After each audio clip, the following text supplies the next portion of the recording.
Oh my God, third date, and I see you brought your baby with you. Yeah, I told her all about you, and she was dying to meet you. She was she was dying to meet me. Can she even talk? No, she can't really talk at all, but I can sense her thoughts. It's my daughter. You can sense her thoughts. Oh my God.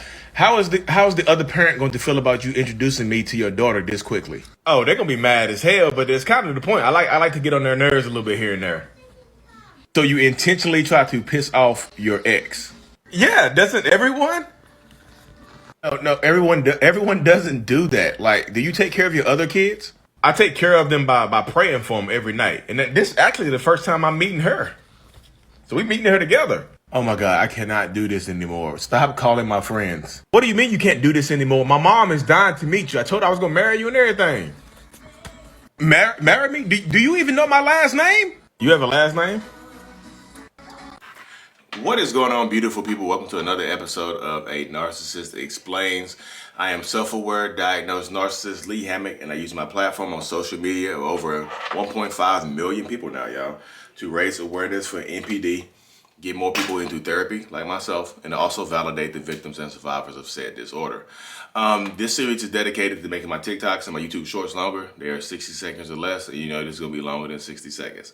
So the TikTok you just watched, a little funny TikTok while I'm waiting, a little funny TikTok while I'm just waving the red flag, and my daughter made a guest appearance and whatnot because I had her last night. And I was just like, cool, I got my daughter here tonight right now. Let's make a quick video. I know it's funny and stuff like that, but the point I'm trying to get across with that video is how narcissists like to move so fast. And one of the ways, like not only did the victim survivor say, stop calling my friends. That's one of the ways that a narcissist will hoover you back into a relationship, or suck you back into a relationship, or get you back. They'll start reaching out to your friends. They'll start reaching out to your family. Hey, how are they doing? I miss them. I miss them. I care about them. Like, can you let them know I'm thinking about them? Hey, I'm worried about so and so. Can you check on them and let them know I was worried about them and things like that? Can you do that, please? Please. And then sometimes they'll batter and hammer away at your friends till you reach out and set up a date. Like that happened. But I know I was being funny in that video, but that's how narcissists do, y'all. Like that they'll use your friends to suck you back into a relationship, and they'll use their family and your family to try to get you closer to them really, really quickly. That's how real quick attachments happen. That's how you think things are moving in the right direction, because you meet the kids really fast, right? They have kids, you have kids. They want to meet your kids really, really quickly because they're so bonded to you, right? They want to bond to the kids. They want to meet you they want you to meet their kids really, really quickly because y'all bonded, right? Hey, I feel a future with you. I feel a great future with you right now. So I want you to meet my kids. I want you to meet my parents. Things like that. I told my mom about you. I told my dad about you. My family already knows about you. All my friends are excited to meet you. That's one way that narcissists will attach you really, really quickly. That's during the love bombing phase. That's when all this stuff is happening really, really quickly. And that to me is a red flag. You should not, like, literally, I think I've seen studies where people say you should not meet the kids before, you should not meet the kids before you've been dating for like at least, I think, 90 days or I think it's 6 months. I think 6 months on the safe side. Like, you should meet somebody else's kids within 6 months. If y'all meeting them in 6 days or within 2 weeks, that's a red flag. They're trying to get you emotionally connected to their kids and to their family, or they're trying to establish emotional connections to your kids or your family and friends as well to suck you in quicker. Because you think, you're like, oh my goodness, maybe your ex didn't let you meet their family. Maybe your ex's family didn't like you. Maybe your ex's family didn't have the family dynamic that you were looking for. They weren't close at all. They weren't close to their mom and dad. So you wanted a father-in-law that was super cool, or you wanted a mother-in-law that you can go talk to and things like that. But that doesn't really happen. So if that happened in your previous relationship where you didn't have that you didn't establish that connection, maybe in a new relationship, you were looking for that. You know what I mean? Maybe it's moving really, really fast to the point where, things go quick. You can just set her down. Sorry, I'm not meaning to interrupt. No, you. My wife just walked in with the BB. Oh wait, are you on the call? No, I'm doing a video. I don't cut the video. I like the stuff in real time. What's the remote talking about in context? Drip, drip, drip, drip, drip. Is the volume gonna mess you up? No.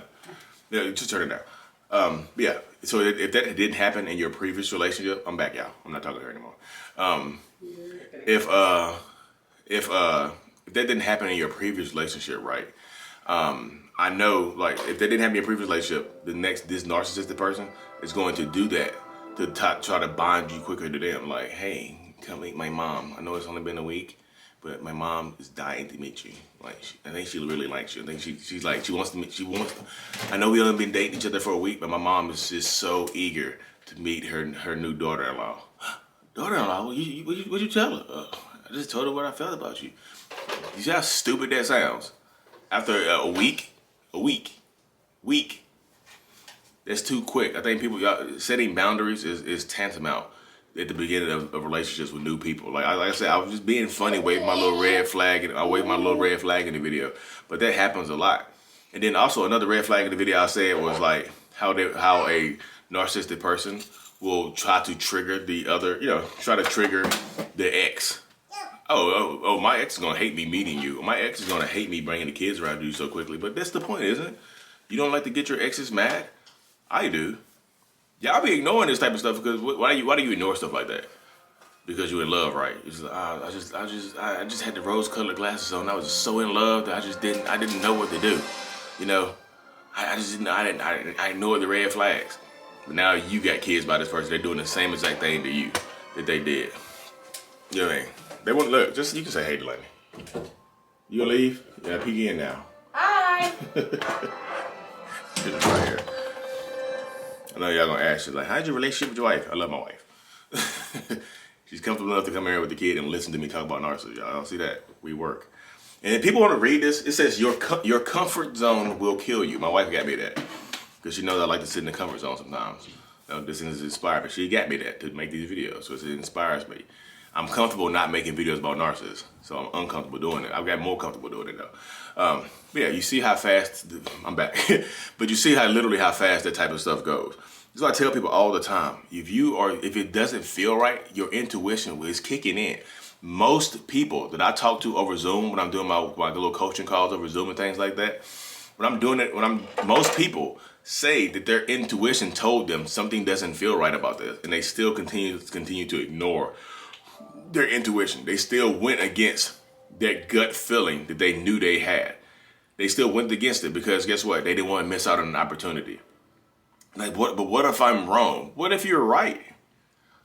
People always want to think about what if you're wrong? What if you're making a wrong decision? What if you're making the right decision? What if you're making like literally the right decision? Because like I said, so many people get caught up in this dynamic that I don't think people realize it. That slow it down. And that's people like, so many people ask me like, how do you tell a narcissist if they're a narcissist early on in a relationship? Tell them no. Tell them that you are uncomfortable. Set a boundary. Narcissists don't like boundaries. In that situation right there, in that little funny skit, I don't think I should be beating your child on our third date, and it's only been like 2-3 weeks. I don't think it makes me uncomfortable to meet your child. If they say anything other than, okay, I'm sorry, I'm so sorry, I'm so sorry, it won't happen again. Let's take things slow. If they don't say that, if they say, well, this is perfectly fine. You should, if you want to be with me, they try to make you feel guilty or something like that, or they get mad at you for wanting to set a boundary and slow things down. How is that not a red flag? We got to see it to believe it. You know what I mean? You got to see it to believe it, and things like that. That's what I tell people nowadays. Like, if you're just in a new relationship where you're trying, like, if you're in a new relationship, you're trying to make it work, you're trying to get out there, and you're trying to be comfortable and things like that. Sometimes you got to think about it. Like, make moves. A lot of people don't make moves because they're afraid. You're afraid to miss out on a person. What if I'm missing out on the love of my life? What if you're saving yourself a future of pain and suffering?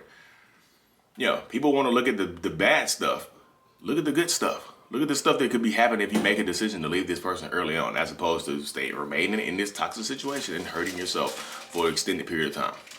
That's what I have to say, y'all. I've said my piece. Slow things down. Slowing down is the way to avoid narcissists. That's just it. That's just it. That's the best way to avoid narcissistic people, is to slow things down and set boundaries up front. That's it right there. Anyways, y'all, like and subscribe for more. I got a one-on-one here in really, really quickly. Thank y'all. Like and subscribe for more. Mental Illness is out. Peace.